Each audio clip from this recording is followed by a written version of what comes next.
Got 2 minutes. Too bad, for time-wise, I hope. Most council stuff is just a, yeah.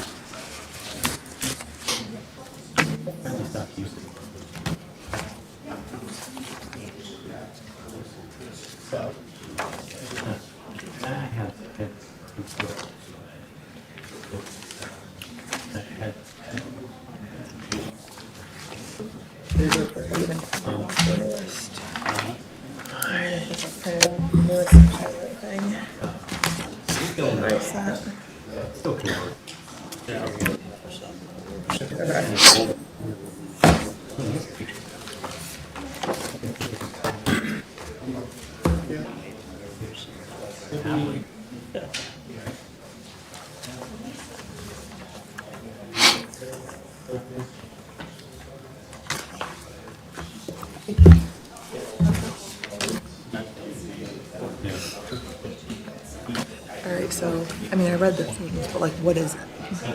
It's a CAD system that I don't know will, what that means.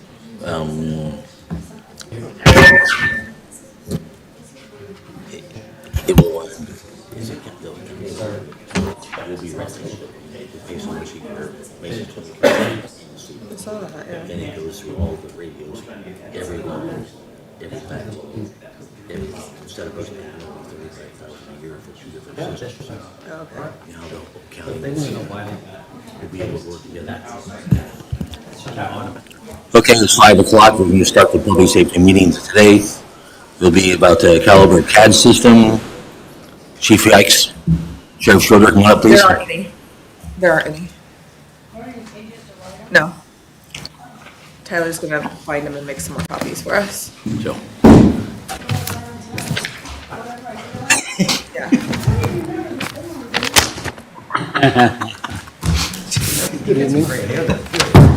everybody, all the information on the Caliber system, we were here to discuss it and see if you guys like it. Well, the city will be saving quite a bit of money every year from this point on. And Dave and I and Chief Yikes and Sheriff Schroeder, plus the 2 attorneys, have had a couple of meetings, and we're just here to hopefully put the final dot on the line.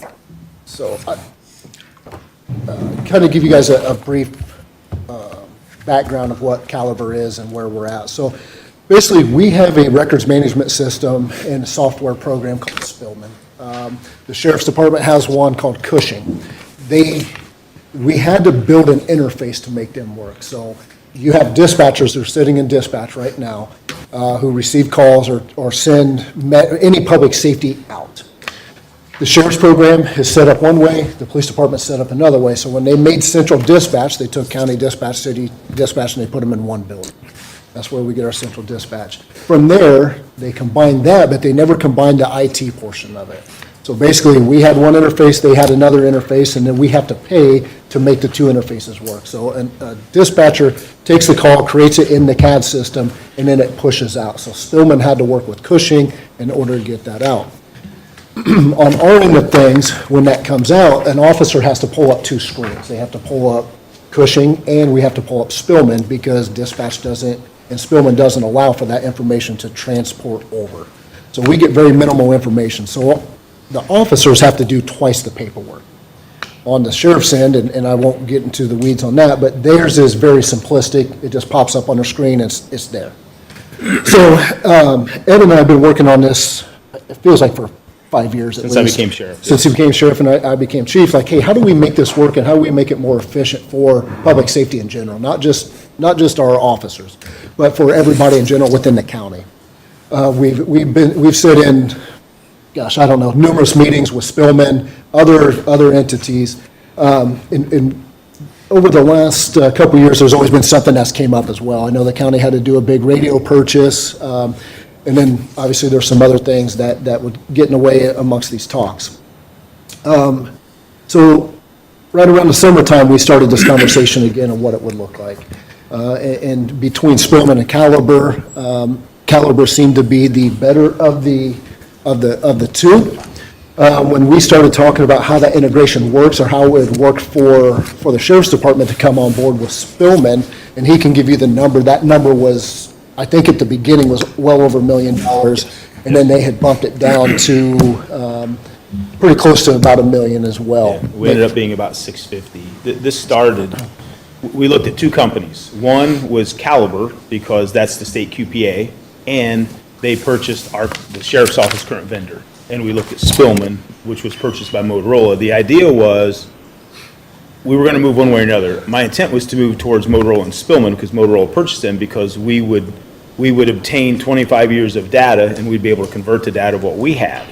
And as we progressed through the demonstrations and what we were doing, there are other vendors out there, but these two, one, we could either write a sole source based on Motorola because the city's using it, or Caliber's on, which is called Colossus, I think is the name of the company.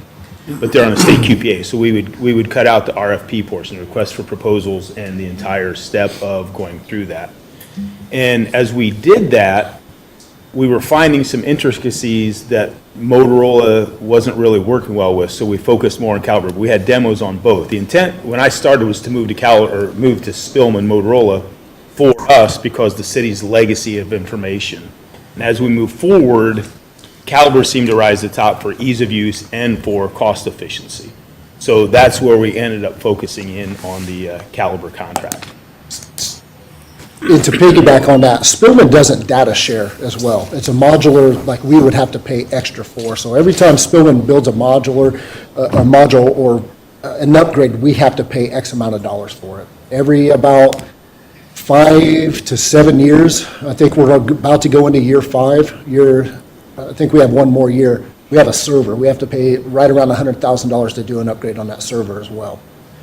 With Spillman, what they wanted to do was shut our current system off and then bring us on board with the sheriff's department. And I said, hold on, I'm going to lose all this data? Yeah, you're just going to start fresh. You can still log into this system. And I said, well, that kind of defeats the purpose of what we're trying to do here. I want one system. I want to streamline what the officers have to do. With this system, there's about 150 different agencies in the state of Indiana that use Caliber. It's on a cloud-based system. With that, we can data share amongst all of those, including the Indiana State Police. So if I would run a name or if a name would pop up, I can see those from all those agencies through a data sharing, which right now I can't even share information with the sheriff's department, nor can he with us. So we have to log into systems, and then there's permissions, and it's jumping through hoops all the time. With this, when we first did this, we separated, we had two different contracts or two different quotes from Caliber. Ours was right around $100,000 plus about $25,000 or to $30,000, almost $30,000 a year of maintenance. The sheriff had his because he has the jail and some other entities as well. I just need users. Or I could own the software portion of it as well. So thinking about it, Ed and I sat down and talked. And he said, hey, why don't we just do an umbrella? Why don't we have a central dispatch? Everything's merged together. It makes sense to merge our records management and software together as well. By doing that, we came in as users under the contract. So the caveat to that is Cushing is our current records management system, and because Caliber purchased them, we were existing users, which got us cost efficiency in the quotation. So by going with one umbrella and then with this MOU, so the umbrella will be a county umbrella for dispatch, but then we're going to carve out, and he can set all his own permissions, but the billing part through the MOU, the city would reimburse the county. By doing that, it's going to save a ballpark of $20,000 initially, and then about $15,000 per year in maintenance. So it'll fall under that umbrella of the contract that Mr. Stanton and Mr. Lehman have already been reviewing.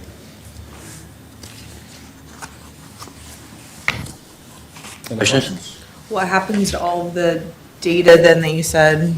So with Spillman, they told us that they couldn't bring the data over, which I didn't understand because I'm like, Spillman is Spillman. So I called Caliber for obvious reasons. Hey, I need to know. Yes, absolutely, we'll do it. We got it in there as a data conversion. If you guys look through the contract, you'll see it. It lists out the data conversion, and they will be able to bring that data over. Now, it may take a little bit of time. We're talking 6 to 9 months for this to be off the ground and like 100% running. But there's a couple different ways that, because it's set up of why they can do it and why Spillman couldn't do it. But they are able to bring our data over. So we will start with Caliber, including his data from Cushing to be built in there, and they'll go in and clean his up, and then they'll move ours over as well. I know there's going to be things that don't come over, but, Sheriff and I had talked about if we get 80 to 85% of the information in there, because some of us duplicate information as well, that's good. And they said they can do that as well. So that information will be brought over into that storage. Yep. Chief also mentioned the fact of the server.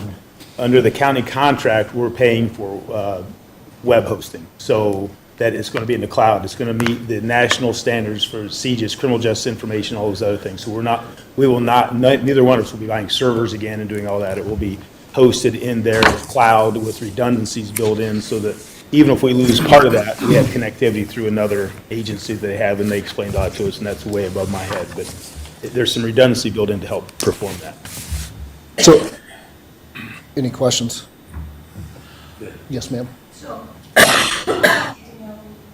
they're gonna be able to buy your already built database, because they bought out that company. This Caliber bought your previous database, is that correct? They bought that company? Well, we're still paying, because they purchased it, but it's still a separate company under their company umbrella. So we're still paying to have it converted to their data system. So, okay, so that's one question, is that you're paying them to convert all of your old information. I'd like to know how far back your information is going. From when we started this system, I believe in 2006. This is 2024, okay. And my question to you is, so you said you have a database that's created for 25 years of information, and they say that they're gonna, they say they can transfer that information, it's gonna take some time. Are you talking about they're gonna be able to transfer your entire database? Everything that you had with Spellman? I'd have to pull it over and look at what they are looking at. I think it's, My understanding is they're saying yes, but from the IT professionals I talked to, if you can get the majority of 80 to 90%, then you've had a good data conversion. Because you'll have a lot of anomalies and gremlins in the data that they can't convert, and they'll work at separating. Because in our database, you can have Ed Schroeder, Edward C. Schroeder, Edward Schroeder, and they're all different data points, but they all point to the same person. So we're going to have to clean all that up. So we will probably lose some. So they clean that up themselves? They just do a sweep of that? Yes. And clean it up themselves? You Yes. guys aren't doing that manually? No. And your information, when it gets transferred over from Spellman, does that cost you additional money also? so that's in the contract as well, yes, ma'am. So they're going to bring over people, vehicles, location, businesses and properties, persons, photos, mugshots or images, attachments, incidents, and evidence in chain of custody. So when they do that, when you look at the breakdown of the contract, our portion is $81,421. $33,000 of that is their data conversion. One of the reasons for me that's important, and we've talked about this at nauseum actually, is I still have a legacy records management system prior to the one we're using. We are still using it for reports because it couldn't be converted. So we're still paying to access that. This will clean that up, and we will not have to continue maintaining, paying, accessing the system I'm on now. Including the legacy system? No, that one's still where it is. I know, so what are you gonna do about that system? Exactly what we're doing now. If I get a request for a report from 1999, I have to go back to that system to retrieve it. Are you paying for that? I believe we have a nominal maintenance fee, yes. But I don't know what that is. Okay. So we currently pay a maintenance fee for Spillman. So the maintenance fee is to keep the server up and running. If something would happen to the server, that way we don't have to pay the X amount of dollars per hour for Spillman to fix what we're doing. Excuse me, that maintenance is right around, I want to say $12,000 to $13,000 a year, plus we pay almost another $6,000 a year for our evidence maintenance as well. With that, with ours, because it's a server, what we'll do is we'll go in and we'll change the password, and we will host the server ourselves. Same thing, we'll be able to pull any, we can't add to it, but if there's something in there, say from 2001 and I want to search, Joe Smith, I can still do that and retrieve that report or that evidence or that vehicle that's in there because we own that. We will keep it. Well, you guys are still gonna have a lot of work with, I mean, I understand what you're asking for, and I see how it works to have all of this information together, especially when you're doing investigations, but you're still gonna have these other old systems that you just can't transfer into this new system, and you're just gonna have access to it, and you're gonna have to know how far back somebody's asking for to be able to retrieve that, is that correct? I'm only going to have one, not two. Right, Because because- all of this one will be, my current system will be transferred. No, I understand that, you're gonna have one, but you're also gonna have one. We'll have one that we don't have to pay for anymore, correct? So when you look at the maintenance of this, we will pick up this maintenance. That will still be there with whatever data they can bring over, which they're saying they can bring almost all of it over. So to use that would be very minimal. Okay. So yes, there's no reason for us to toss the server in the trash can. We would keep it just in case something didn't happen to move over. I use a login, pull it up, Travis Shike, and then I can print it out if needed. Okay. Yes, ma'am. I'd like to add that this is a generational opportunity. This was the intent when Central Dispatch was created, but we've never gotten to that point. And I hear citizens in the county and the city talk about how we don't work together. This is a huge point of cooperation of trying to do that and share information, because as we talk, criminals are mobile. They don't stop at the city line or the city border. We do all this together. So by us being able to streamline our processes, share information, will make us all better in the long run. And I appreciate the opportunity to even do this, because this has been really, in my mind, in the works since Central Dispatch was created, about the records management, the sharing, and then the cooperative relationship. And my understanding is this is the third time in the last few months there's been some kind of city-county cooperation. And it's about leveraging resources. It's about saving money and putting together, and what I like to say is Mrs. Smith or Mrs. Jones is the poor little, and I say poor, but I don't mean that, but the widower who lives on the corner. She wants service. She doesn't care what color uniform we wear. She doesn't care who provides that service. And this allows us to leverage intelligence-led policing, data and charts of different crimes and things like that we don't have the access to do now. And this, I think, is going to provide a better public safety picture for the county. And this isn't just the police department. We're looking at EMS being included. We're looking at the rural fire departments. We're looking at Logansport Fire Department. So sharing all that dispatch information and trying to streamline that records management for everybody involved, in my mind, is probably one of the biggest things that I'll have accomplished as being sheriff if we can do this, because it makes us all better in the long run.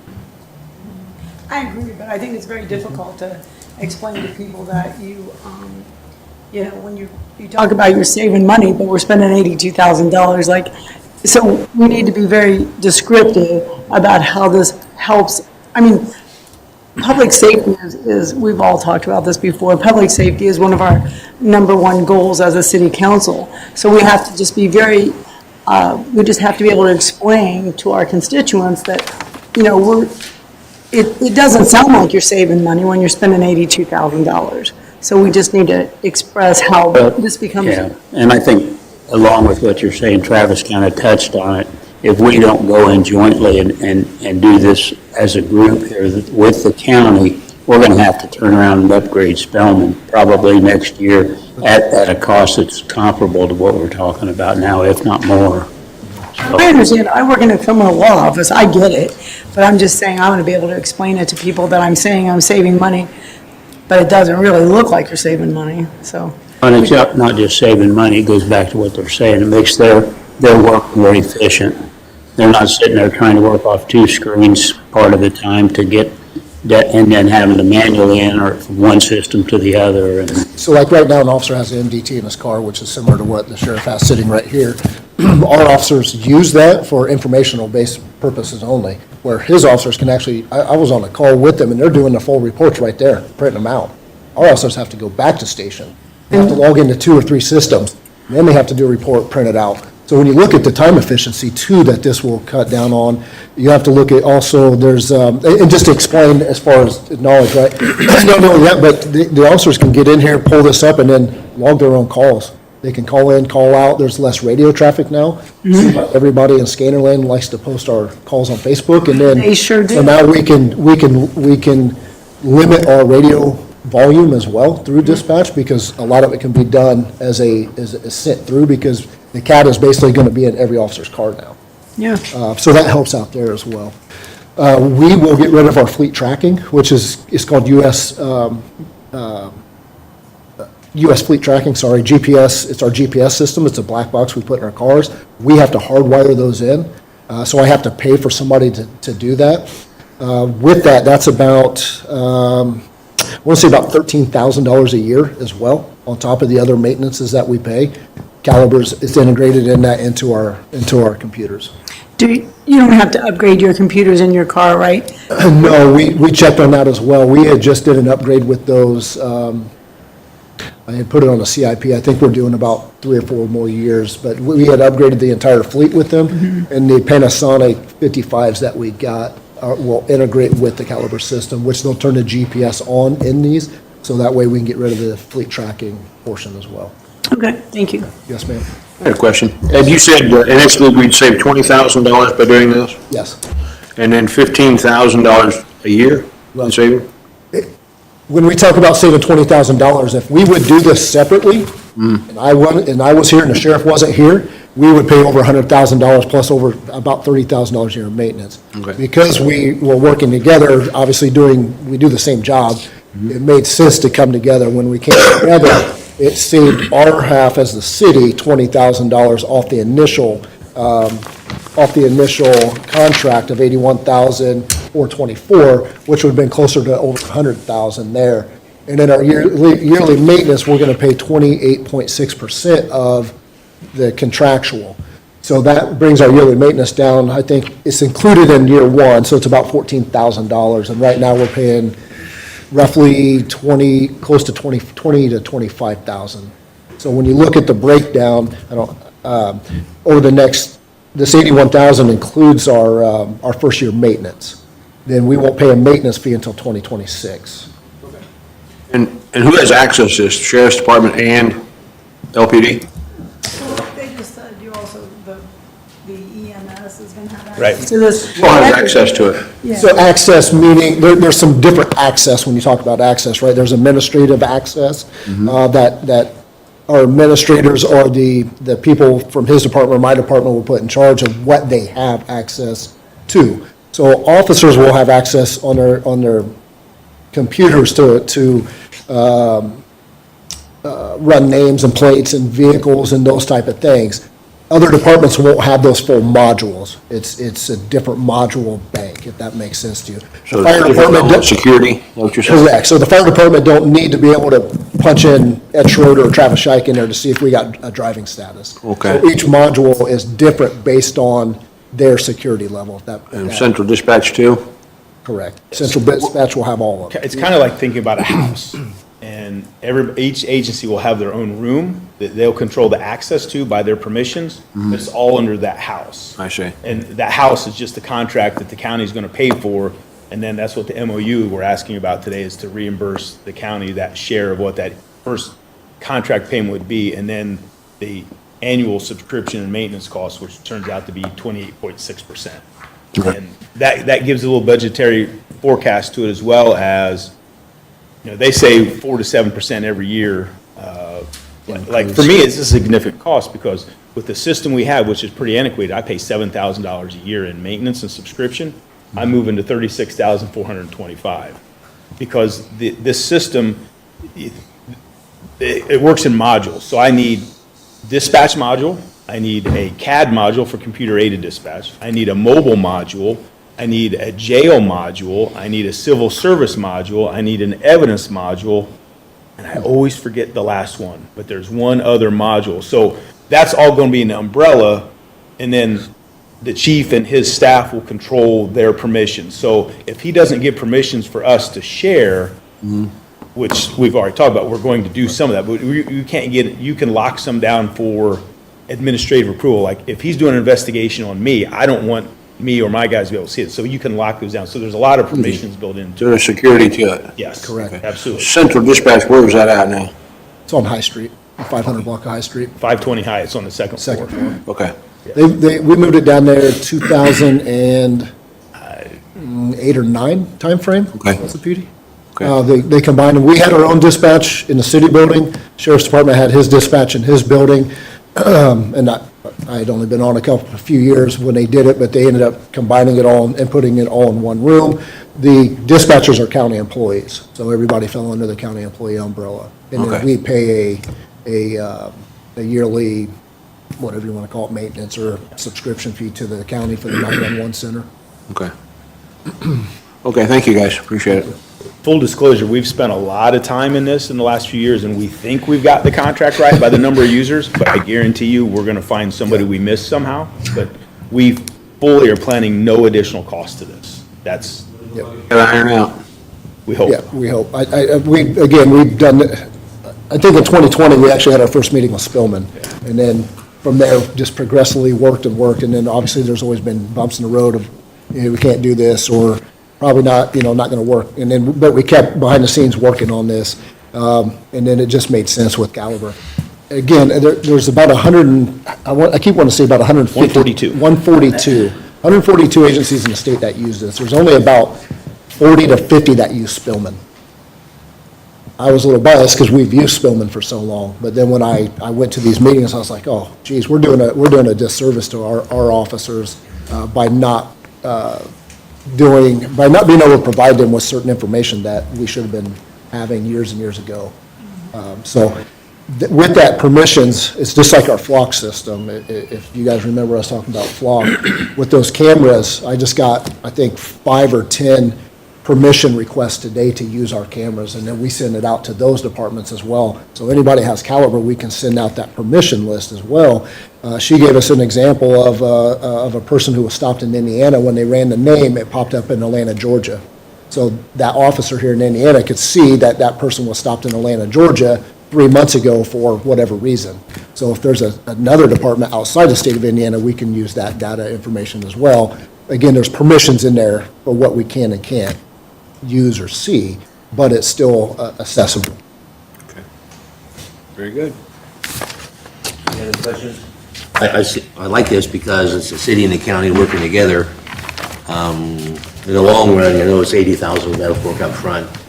To begin this, a lot less than the county's paying, but after the maintenance fees, it'll go down to 14,000 and change next year for 26, and then 28% after that for the following years, which it'll go up if the prices go up, but right now you're close to paying 25 to 30, correct? Right in there, yes, sir. And Caliber also has modules that you get for free. We discussed in a meeting where everything's Spillman and you had to buy or pay for extra. Correct. So if there's a module on Spillman that I want, or if there's an upgrade, let's say we both have Spillman and he did an upgrade, I have to pay for that as well. With Caliber, if there's an upgrade, everybody gets it. Here's another catch to it too that I didn't really know without digging deep into the contract, but which I said in a meeting with them, and that's why I actually learned it when we were breaking these two down. If our server goes down, we're down, and our servers went down. Our Spillman servers went down. The officers then have to type it up on Microsoft Word or WordPad or something, and then we have to save and preserve that until that server kicks back on. With Caliber, because it's cloud-based, they will piggyback off the next closest Caliber system. So we'll never know their system's down.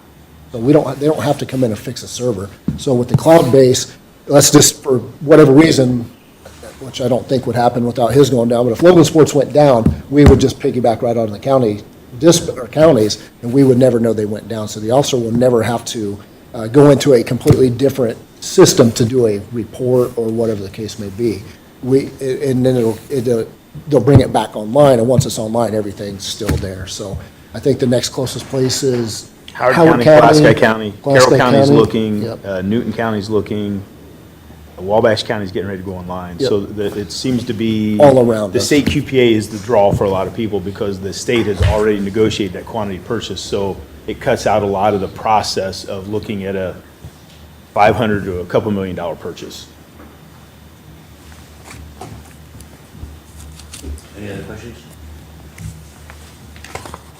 We can move this forward to council.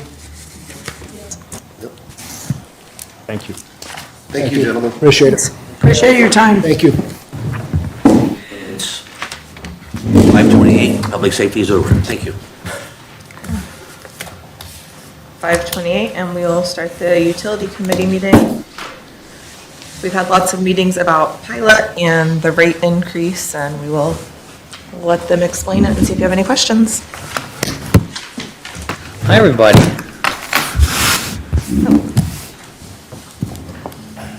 You're right, we did. We had 5 meetings or so since our last time that we got together, and we think we worked out some things based upon the rates, maybe a different structure that seemed to be a little more acceptable, as well as kind of a, I don't know, maybe a complete overhaul of pilot with a full explanation. I think just to keep everybody clear on what it is and what the expectations are, and And it was a good compromise between both sides for the pilot payment for now.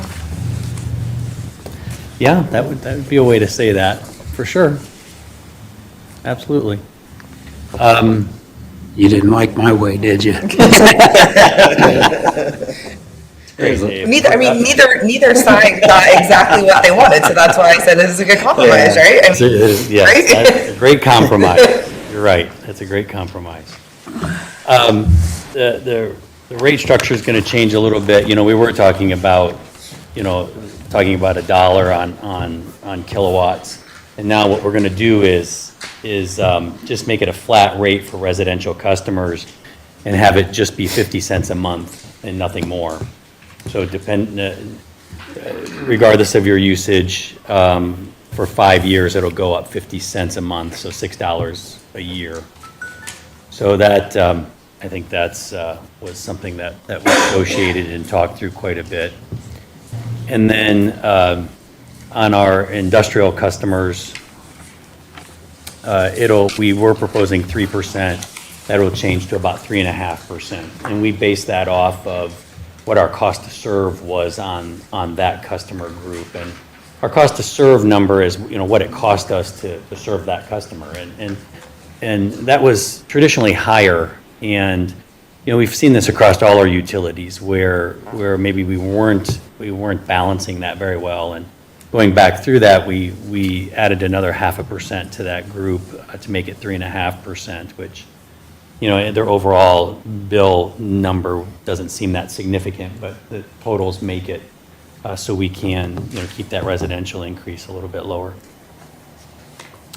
So those are the rate increases, and I think they're still going to keep us at the very bottom of the surveys. The residential piece at 50 cents, flat rate charge. This isn't going to change the kilowatt hours, so we're still going to be at the very bottom of that. The commercial piece, even at 3.5%, with the other rate increases we're seeing from other utilities going on, I think we'll still be at the bottom of that one as well. So I don't think we'll see us coming up as being anything but the lowest ranking of all the utilities in the survey. And, I think when you're looking at bringing in business and all the things that we want to do in our community, I think those two things, if we can continue to keep the utility company in a positive financial position and keep our rates down as low as we possibly can, I think that's a benefit. And I think that's what this does, and with the help of the utility committee, I think that's what we accomplish. Questions? Comments, concerns? Well, I don't have enough knowledge to speak about this like I want to, but I'm going to learn about it. And I do understand that this is a compromise and that you guys have worked hard to get to this point. I still think that $6 a year, 50 cents a month, is notable to some people. And I just would look to, you have this set out for several years, and I would just look to, the people who are using more of your power should be paying you more money.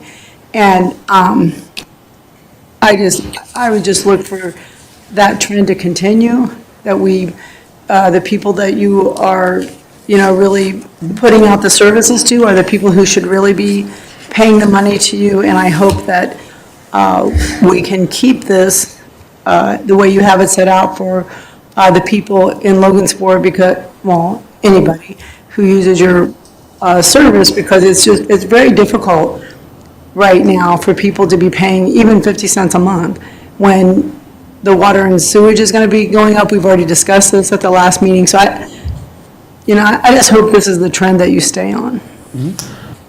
This is going to be $1 to 50 cents, the rate hike increase, is that correct? 50 cents instead of $1, as originally planned, $1.02 for residential? Yeah, right. It was $1, yeah. It was $1 per kilowatt hour, so like when Dave did his bill, his bill was going to end up going up more than the $1 a month. It was going to be more than that, but now it's just 50-cent flat rate. Yeah, flat rate, 50 This is cents. each year till 2029? Yeah. Okay. That could be subject to change, right?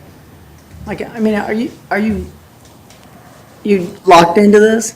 Yeah, this is so we can then, yeah, this is what, doing our 5-year plan and putting out a 5-year proposal, it also then coincides with what we discussed in the pilot payment as well. But 5-year plans can change. That's what I'm saying is, it's hard to project 5 years, but I understand. Yeah, I think, Susie, I think what we were trying to get at is there's kind of a bit of a cutoff for us. We know our current power purchase agreement expires in 2028 into 2029. We're not sure what rates we'll do at that point in time. That will have probably the biggest impact on rates that we'll see. We'll just have to see, it just depends what the energy market does in that period of time. We've got a very, very favorable power purchase agreement right now. That's what's keeping our rates low.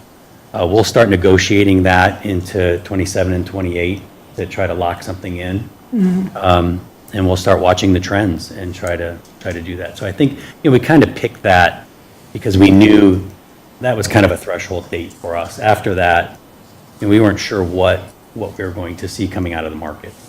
Right. And I would expect you, if you see something drastic happening at the time that the rate changes, then, we need to be notifying people early on, not just like, oh, tonight, we're going to raise your bill by $3.50. People Yeah. need to know it's coming and why. Yeah, no doubt. We would be very aware of that. You have to notify, like, if you were going to be competitive on going out and offering our electricity to anybody or buying.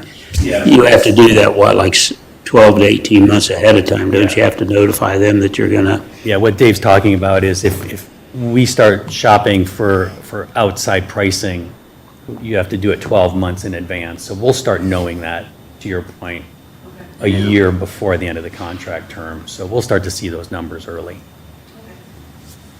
And I'll just say this, when we discuss this, by taking the kilowatt part out of the equation, it takes the variable out. It gives everyone the ability to know that your bill is only changing 50 cents, your rate of electricity is going to stay the same. I crunched out mine, and just as an example,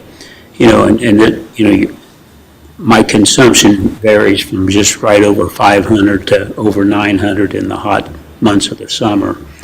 So with the proposal we went with, the idea was to keep the first 2 months as controlled and low as we could, because we still have the other rates for the other utilities going to be kicking in. And like next year, it would save me basically about, it'd go up $6 for the, let me get this right. It'll go up $6 for the entire year instead of about $25. Doesn't sound like much, but. Oh, no, I think that's. And then the second That's year, fair. the difference is about $30 between the 6 and what, using the same consumption figures again. So that was the biggest part of it. And even beyond that, it's a steady increase for most people. And if you looked at it with just using the 500, it was still a savings, but it was smaller than what mine figure out to be. So in that respect, I think we helped the people that were supposed to be here to help, and that's the community. So, This is Harold Allen, the VP of Finance, by the way, for the utility company. I should have introduced him when I first sat down, I'm sorry. Oh, thank you. Do you have any other questions? Question. It's on page 7 of that packet that you sent out the other day.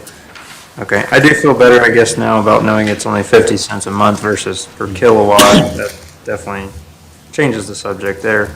But I do have questions as far as the rates and stuff and how it just varies. For instance, let's take the large industrial. In 2025, it's $620 increase, and then nothing in 26, and then 27 jumps to $30. And then 28 goes down to 15 and down to 5. Like, how were those numbers come up with, and why is such a jump there? When I put the study together and looked at our 5-year projection, knowing, we're 38 million in revenue right now. 25 million of that's going to our purchase of power. And then we've got about another $1.2 million that goes to wages and benefits. And those will fluctuate. We know what those increases are going to be. We negotiate contracts with our union. So we have capital needs over the next 5 years. So we project out what we need in capital. So when you see those fluctuations, we know in 26, 27, I've got a little bit more need for capital. The electric utility does. So that's why those increases vary. Trying not to impact the customers until the need. So in 26, 27, there wasn't a large need, but in 28, there might be a larger need. So that's when that increase kicks in. So I could have easily hit $10, $15 every year, but there wasn't a need for that at that time. So the increases you see where they're variable like that, it's because boom, the need is there where we need to drive a little bit more because of the capital requirements of the utility. And that's less impact on an industrial customer. That Sure. I just, in their world, that's going to. seeing such jumps that go up and down was kind of just concerning in how those numbers were brought up.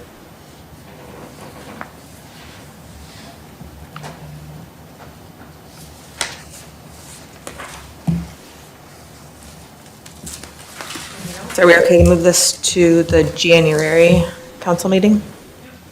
No. I'm fine with it. I'm good with it.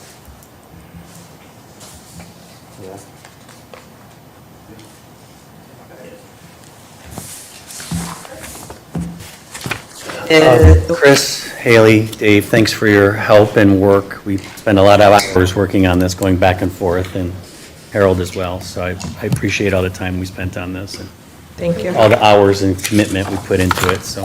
I guess just to explain, and while we're here for the in-kind part, how we said we're going to put in our resolution that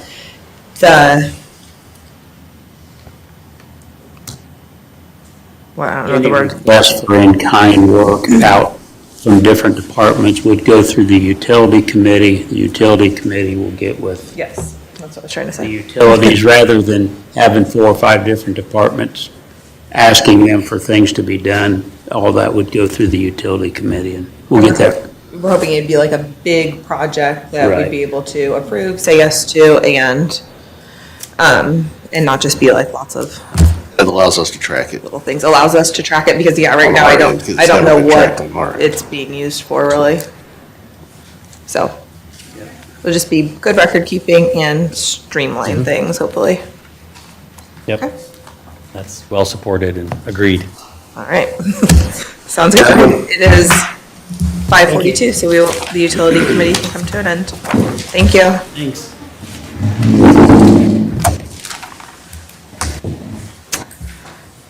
So it's 5:44, and we're going to start the Parks Committee meeting. Jan, I welcome you. I can print all this stuff for you, that's okay. I sent it out yesterday, so you'd have it in your hands. Two things we're working on here is, the first one is that we are amending the original Park Board Ordinance 9742, so that it started with the raise in the fee, or the raises for the Park Board members, but as we got to working on it, it was obvious a lot of stuff has changed since 1997. And so, I guess just a couple things I'm looking at both 9742 and 2414, our resolution. We just changed the wording of Indiana Code 3610-3. That's where all of our park law is at in state code. There's a lot of other codes in there, but they're for townships or counties or specifically a certain city or area that has been identified by the legislature. So 36-10-3 is where all our stuff is at. One of the things that has changed in the last few years is that park board members are not appointed. It used to be that you had to have 2 Republicans and 2 Democrats. And so now it doesn't make any difference what political affiliation they have. So we added the members shall be appointed without consideration of political affiliation. That was one of the big things that we changed out of there. We also made it clear that any employee of the city of Logansport shall not be eligible for an appointment to the Board of Parks and Recreation until 1 year lapses after their termination of that employment. So if I want to be on the park board myself after I retire, I have to wait a year. So the other thing we added was, moving on down to section 4, the board organization, was that the Parks Board can establish their own bylaws, just, Robert's Rules of Order, kind of what you guys have all just done for your own meetings. So the meetings are more well-attended and clear what's going on when they do that. In the old ordinance, it said board powers. I just changed the word to authority. It's probably just semantics, so. We also added the section 6, which is the 5-year master plan, that's one of the park board's duties to make sure that that's done every 5 years. So we added that because in order to be able to get any funding from the DNR or from any other sources, that 5-year master plan has to be there. Then Section 7 was compensation, where we added, changed that from $300 a year to $600 per year. We also included that there's no compensation to the school board representative. There hasn't been, but it just makes this clear, so.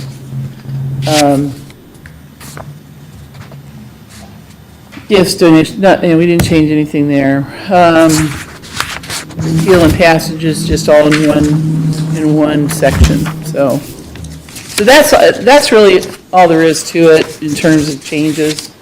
I don't think it's any significant changes that, do you have any questions or additional thoughts on that? Okay. And we're talking about this coming in on the January meeting, right? So First reading. it'll be the first reading. We'll have, Kelly, you'll prepare an ordinance for this, or Tyler or someone, that we can, for these bylaws, that we can.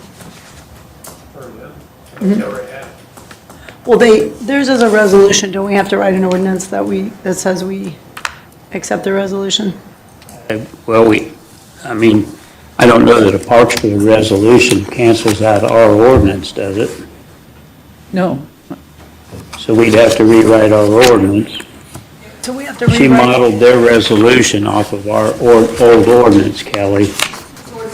I believe I sent this to you because you asked When about I it. saw what changes you were talking about, it seemed like, I mean, I thought when I first saw it, that there was a monumental, we're passing a whole new program. So this Parks Board Resolution 2024-14 could just become our new ordinance, that's what I was thinking. I don't have, I mean, I can't tell you just off the top of my head, but I mean, there's nothing dramatic happening here, and the resolution is, But it's so different from the old one, I think that we should rewrite it.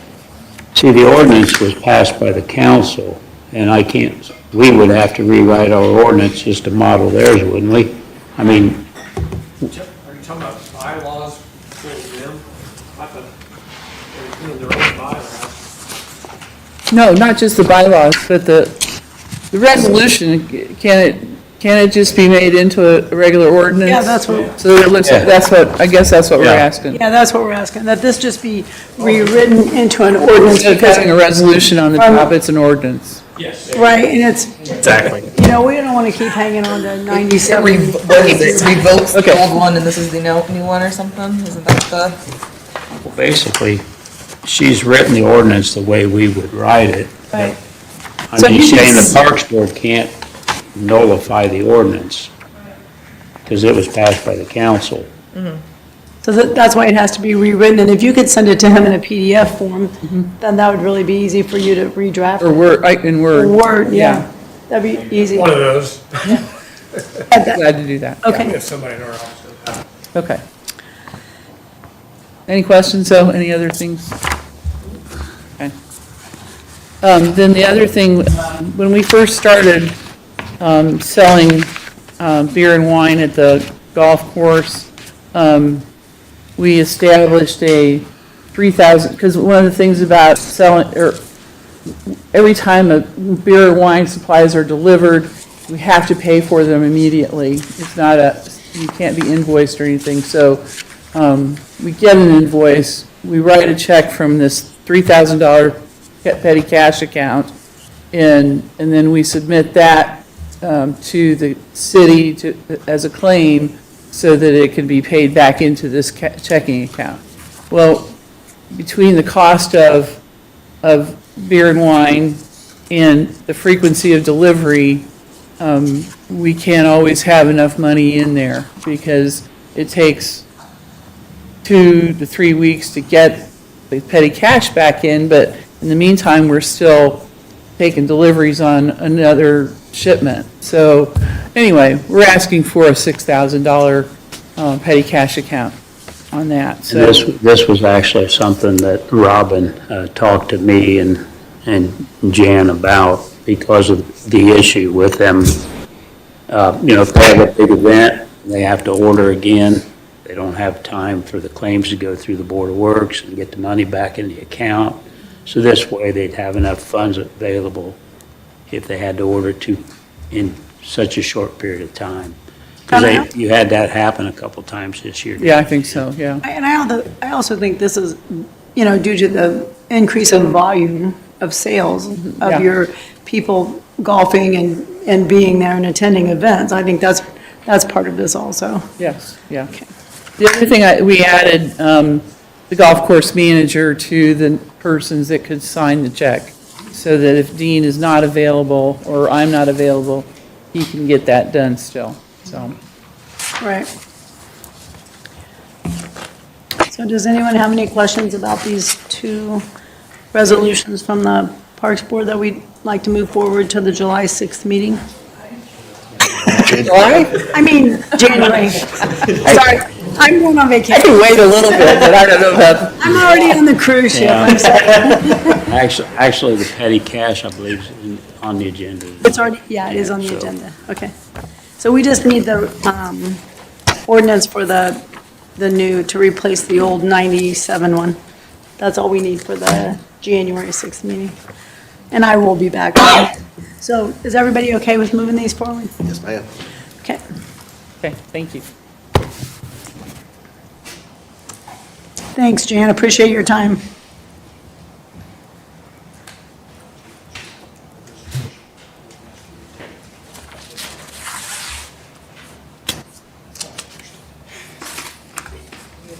meeting? Yes, sir. At 5:55, we're closed. In July. That was only 11 minutes of your time. It's 5:55, this will be a real quick utility committee, or a finance committee meeting here. You know, like Travis and Ed talked to us about, the amount of funding that they're requesting is $81,421.60 for the first year of putting the software in and the maintenance on that. And because there's nothing in the budget at this time for that, we currently have just over $1 million in the Public Safety Lit Fund. And the recommendation would be to have an additional appropriation for the $81,421.60. And at the same time then, Ed has provided a schedule for the maintenance fees for the next 4 years. And we just write that up, if everyone's okay with that, to show what the amounts for the maintenance would be for the next 4 years. And then that would just be budgeted from 26 through 29 in the budget and be available. What they'll do is they'll invoice us when they're ready for the payments. Once they've made the payment to the company, they'll ask for reimbursement from us. Is there any questions about how that would be handled or any concerns? What did you say? Okay. Dave, can I make a recommendation? I know you talked about budgets. Absolutely. Just real quick, just for future, if this gets passed. Right now, our computer maintenance and our computer equipment is based out of the clerk treasurer's office. We did that at the end of last year, I believe. Coming into this year is to put it all under one, for IT, to put it all under. So our current maintenance comes out of, through the clerk's office. Are we gonna discuss that later, where it's gonna be budgeted at? Just leave it there and let them deal with it, or are you gonna put it into ours to go through several people? I think we can do it. However, I'll tell you what, I'll talk to Tyler and Robin, and we can do it either way. No worries. I'm pretty sure we can put it in the clerk's office, makes things a lot easier. I didn't know because of the computer I was maintenance. complaining about finding things to do, so. We can do it that way, yes. No worries, I just want to make sure. All right, and as far as the pilot and the electric rate go, we used to just run these through both committees, but everyone seemed in agreement on the pilot and the electric rates as proposed. Okay.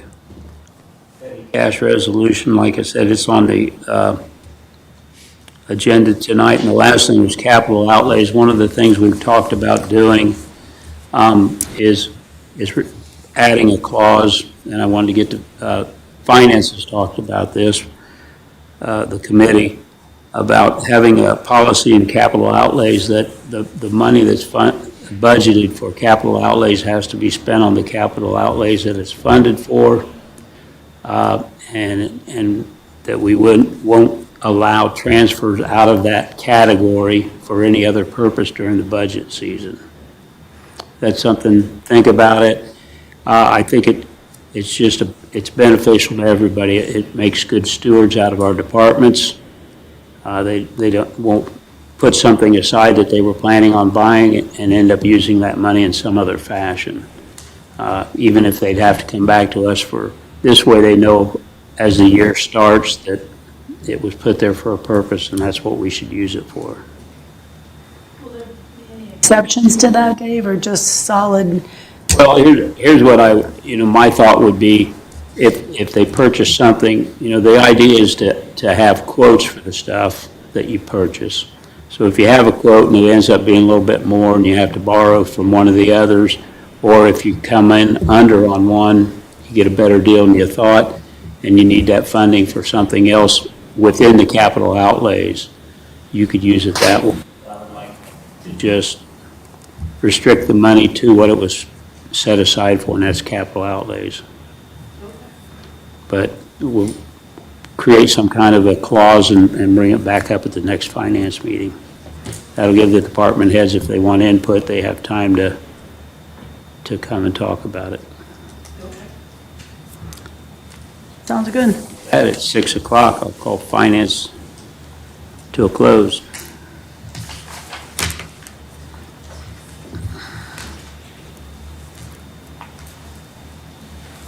Good evening, 6 p.m.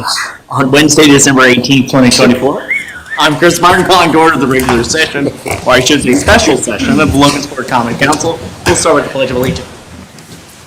I pledge allegiance to the flag of the United States of America and to the republic for which it stands, one nation, under God, indivisible, with liberty and justice for all. Roll call. BJ Cox. Present. Chris Howard. Present. Cameron Austin. Present. Haley Zinsmaster. Present. Scott Peedy. Present. Susie Wamsley. Present? Dave Morris. Present. All right, well, we'll start with the approval of minutes from the last, nope, just kidding. Comments of the mayor. I want to let you guys know, I am forming an immigration committee for the city of Logansport, and I would love to have council involved, so look for an email before the end of the year. I've already had 5 Haitians that are locally from Logansport or living in Logansport that are part of this committee.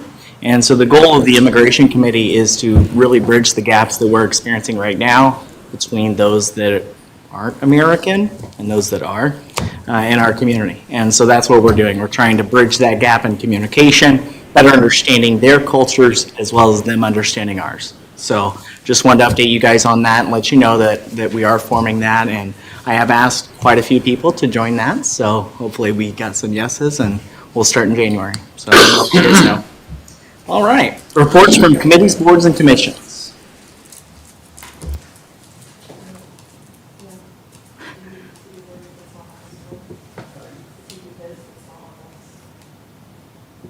He can still make his Okay. report today if he wants to, sure. Mr. Mayor, we had a public safety meeting. The meeting was on the Caliber CAD system, a system that the city and the county would like to use together for the police department and the sheriff's department and all other first responder personnel, and we'd like to move it forward. Council said yes, we'd like to move forward. The utility committee meeting met tonight, and we talked about pilot and the rate increase, and it will be moved forward to the January council meeting. Parks Committee was held tonight. We discussed the Parks Board resolution, amending the original resolution from 97, and they've written a new one that includes new bylaws for the Parks Department, and everyone is okay with moving that forward. We also talked about the petty cash resolution, increasing petty cash at the golf course from $3,000 to $6,000 for alcohol sales and business sales, and everyone voted in favor to move that forward to the January 6th meeting also.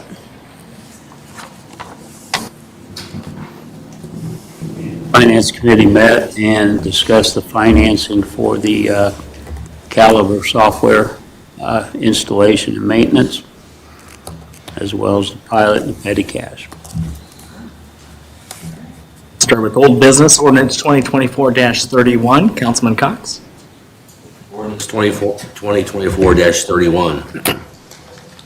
An ordinance of the Common Council of the City of Logansport, Indiana, authorizing employees and retirees' contributions for health insurance for 2025 and amending and replacing ordinance 2023-36, second reading. Mr. Mayor, I ask for vote on ordinance 2024-31. Second. Any further discussion? Call for question. BJ Cox. Yes. Chris Howard. Yes. Cameron Austin. Yes. Haley Zinsmaster. Yes. Scott Peedy. Yes. Susie Wamsley. Yes? Dave Morris. Ordinance 2024-31 passes on its second reading. Ordinance 2024-32, Councilwoman Zinsmaster. Ordinance 2024-32, an ordinance of the Common Council of the City of Logansport, Indiana, amending the bylaws of the Common Council as previously established in Ordinance 2024-04. And I would ask for a vote on Ordinance 2024-32 on its second reading. Second. Any further discussion? Just for Robert rules in the meetings, is this tied in with that? Yes. Call for question. Dave Morris, Yes. Scott Petey, Yes. Chris Howard, Yes. Susie Wamsley, Yes. Cameron Austin, Yes. BJ Cox, Yes. Haley Zensmaster. Yes. Ordinance 2024-32 passes on its second reading. Ordinance 2024-34, Councilman Austin. Ordinance 2024-34, an ordinance of the Common Council of the City of Logansport, Indiana, authorizing pay for the Board of Zoning and Appeals and the Logansport Parks Board. Mr. Mayor, ask for a vote on ordinance 2024-34. I'll second. Any further discussion? Call for question. Susie Wamsley, Yes. Haley Zensmaster, Yes. Cameron Austin, Yes. BJ Cox, Yes. Chris Howard, Yes. Scott Petey, Yes. Dave Morris. Ordinance 2024-34 passes on its second reading. Ordinance 2024-35, Councilman Howard. It's 2024-35, an ordinance of the Common Council of the City of Logansport, Indiana, to appropriate funds from the ARP Coronavirus Local Fiscal Recovery Fund for purposes that fulfill the intent of the American Rescue Plan Act in aiding the City of Logansport's recovery from the effects of the COVID-19 emergency by providing up to $140,000 for continued remediation and cleanup efforts at Trelleborg. This is a second reading. I ask for a vote, Mr. Mayor, on a second reading on ordinance 2024-35. I'll second. Any further discussion? Call for question. Scott Petey, Yes. Susie Wamsley, Yes.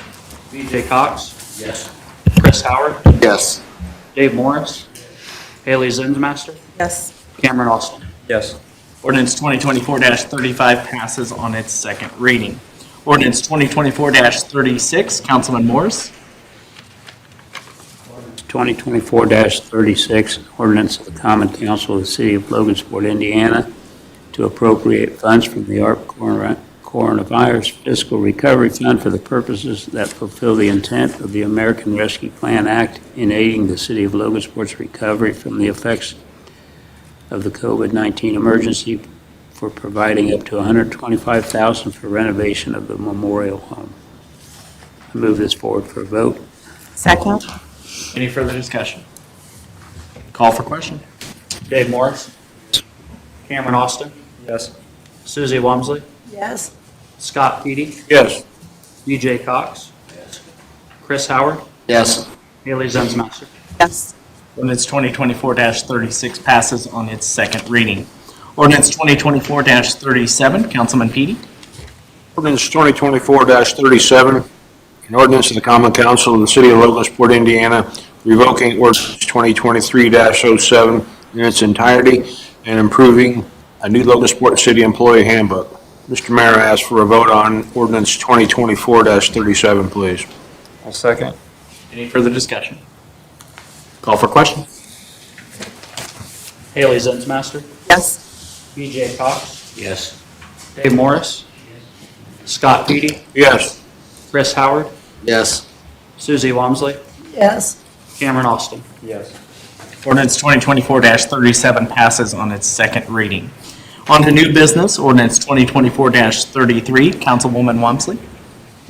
Ordinance 2024-33, an ordinance of the Common Council of the City of Logansport, Indiana, amending Resolution 200907, which established a petty cash checking account for the Logansport Parks Department, specifically Dykeman Park Golf Course. This is the first reading. I move for a vote on ordinance 2024-33. I'll second. Any further discussion? Call for question.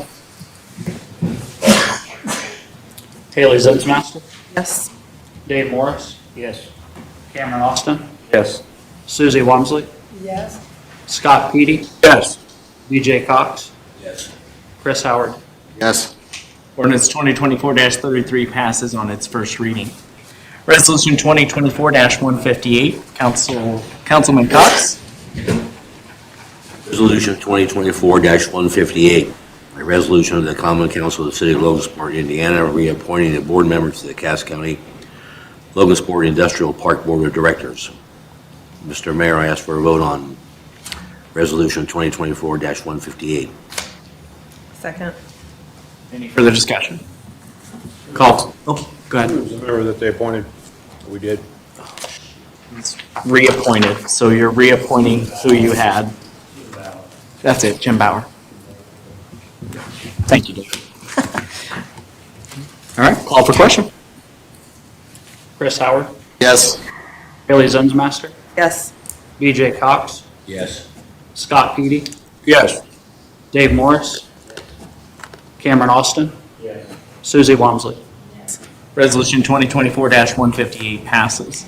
Memorandum, Councilwoman Zensmaster. Memorandum of Understanding, interlocal agreement between Cass County Sheriff's Department and the City of Logansport Police Department relative to Caliber Public Safety Records Management Software Agreement. I ask for a vote on the memorandum. Second. Any further discussion? Call for question. Cameron Austin. Yes. Susie Wamsley. Yes. Haley Zensmaster. Yes. Dave Morris. Yes. BJ Cox. Yes. Scott Petey. Yes. Chris Howard. Yes. Memorandum passes. All right, any public comments? Anyone else who would like to make a comment, please come to the microphone. All right, seeing none, any council member comments? I have a couple. Jacob, you want to say anything about the Trelleborg? Yeah. Come on up. Some added good news here. Yeah. So we did get word from the interested developer that we had come talk to us about the Trelleborg property. They applied to the ICDA for 2 different tax credit projects. One was a 9% tax credit as part of the Phase 1. The other was a 4% tax credit workforce housing project.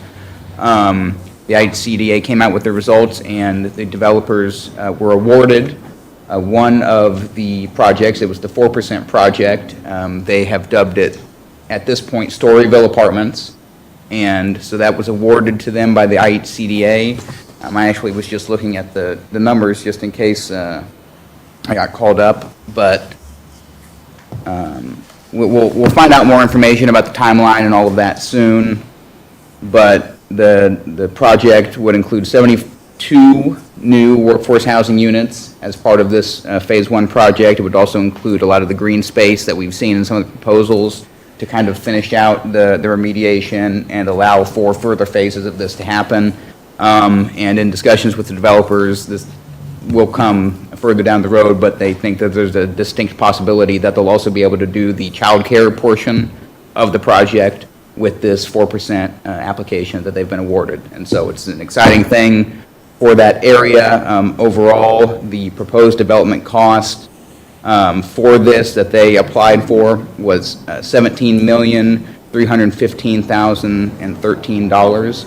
And so that would be a direct investment there at that site, just in this one phase, pretty significant for that area of town and the west side as a whole. So exciting day.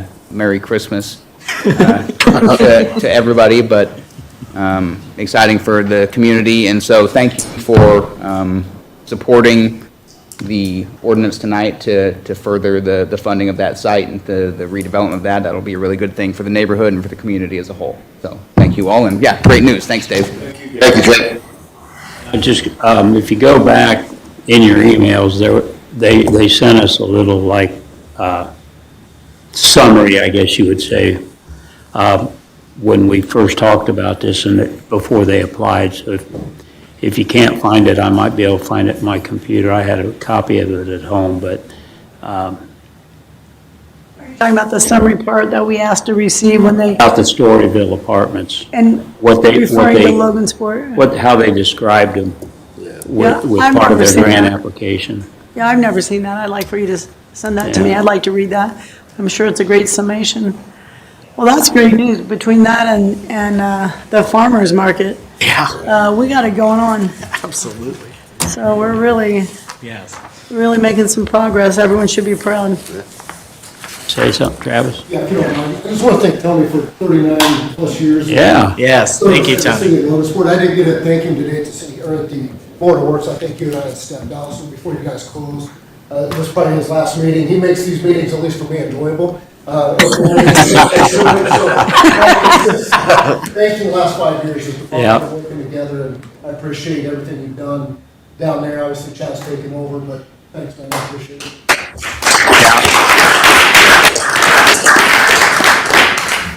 I said today, it's the first time for the Board of Works I ever got applause. Mostly it was because I'm leaving, but I'm.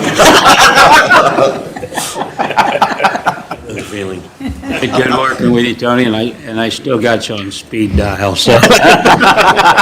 Yeah, you're not coming out of my phone. I think I called him 4 times in an hour the other day. I kept remembering all the things I wanted to ask him, so. I said, oh, this is the last time, but, anyways, hey, and I also just want to say, hopefully we can cruise into the holidays now, relax a little bit, and enjoy family and friends, and feel good about the year we put in. I think it's been a good year. Forget all the negativity that's out there. I think things are going well. Any other council member comments? Susie's like, I'm ready to go. All right. Miscellaneous business and other things not already considered, including 88 Section 504 compliance or concerns. All right. Seeing none, do I have a motion to adjourn? Approved. Second. There you go. Call for question. Dave Morris? Yep. Susie Wansley? Yep. Scott Peedy? Yes. Haley Zinsmaster? Yes. Cameron Austin? Yes. Chris Howard? Yes. BJ Cox? Yes. We are adjourned. Have a Merry Christmas.